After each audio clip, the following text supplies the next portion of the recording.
Jadi mau lihat emang di Tuhan, mau lihat emang nang di hita saluhuna, dihamu bere nami do boru nami, gokon ninna si pay mau jojo si alusan, alasahat do, gokon do jojo mu, tupung wanta toga purba, sektor kapling baru dohot kota Batam.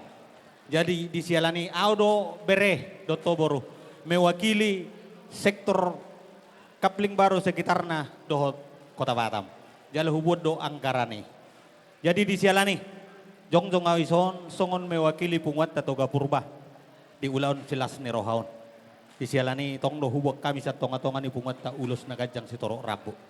Dalan ni tangiang nami mau natong siya tonga-tonga ni punguat toga purba boru do berena nadong di Pulau Batamon. Molo petung tu pahopun nami okupasat tami ulilas ma rohani berek do boruku. La songon itu nang di pahopun nami. Di son opung jongjong sian toga purba kapling baru do kota Batam. Laho mengadopi gokon do jojo ni bapak. Jadi di sialani uwad do di son ulos siya tonga-tonga ni punguan. Dalan ni tangiang do tua do pan ni debata tujuluan nerion di paso-paso ma opung par rumah tangga muna. Gabi hamu maranak, gabi hamu nang marboro. Dapat masongon hatani nama tua.